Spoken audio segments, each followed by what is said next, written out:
on the Go. Bambi Thug. Hello. Thank you for being here with me at Elle on the Go here in Malmö, Sweden. Thank you for having me. You look wonderful. Thank you very much. Oh my gosh, you're a piece of art. Tell me everything about this look. So this is by a designer called Alejandra Munzo. Alejandra Munzo? Yes, and it's actually an ode to one of her main type of dresses. And yes, basically that's what I'm wearing. And I'm wearing nails that are kind of before you use nails, before they're edited. Just I love shove them this on. idea. Wow. Can you hold your phone and type in your phone? Oh no. No. No, I have to keep my phone away from me anyway right now because it's too crazy. Oh, I'm I can like, imagine. stay away from me. What about your sunnies? Do you call them sunnies?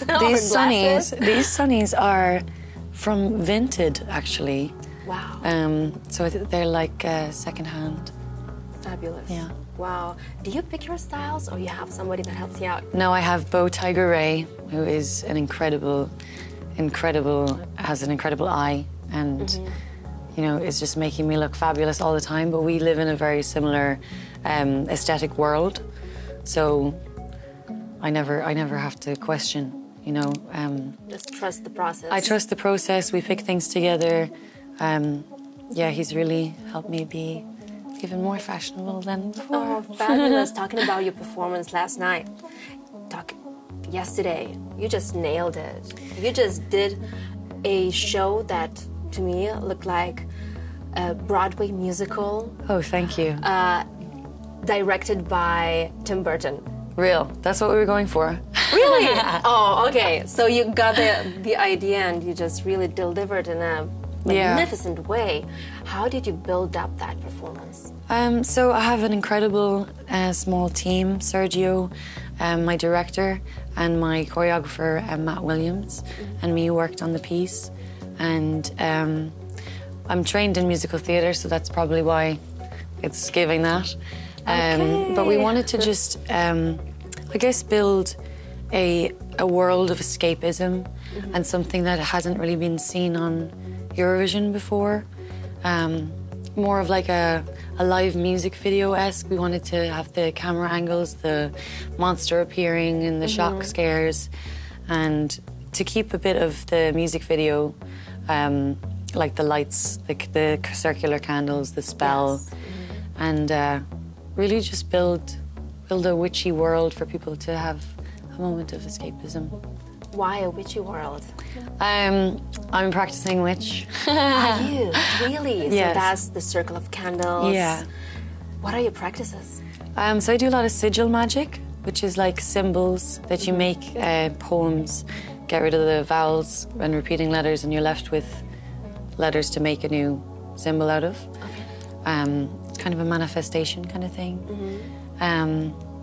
I haven't for a while because I haven't had my own place in a long time, but I had a massive altar with loads of potions that I miss a lot. So we have a little question from your fans. Okay. From Lithuania. Oh yeah, Have we you love been to Lithuania.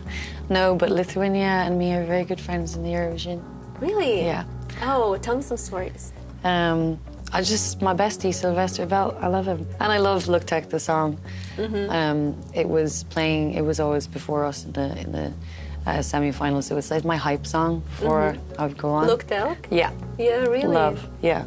Do you have any anecdotes to share with him? Well, last night we were very in sync dancing to Euphoria, which was really sweet. No, it's been so beautiful getting to meet everyone and make such beautiful connections with people from all around the world, you know. How does it feel backstage? So many countries. Does it feel like a camp? Is there competition? What's the feeling? I don't feel like there's any feeling of competition. There's just so much love and so much genuine care and support, and it really is like a family. It's so gorgeous, and I'm so grateful. It's probably the thing I will miss most about Eurovision is that vibe of these people. But now I've made friends everywhere, so I can visit them, which is gorgeous. Elle on the Go.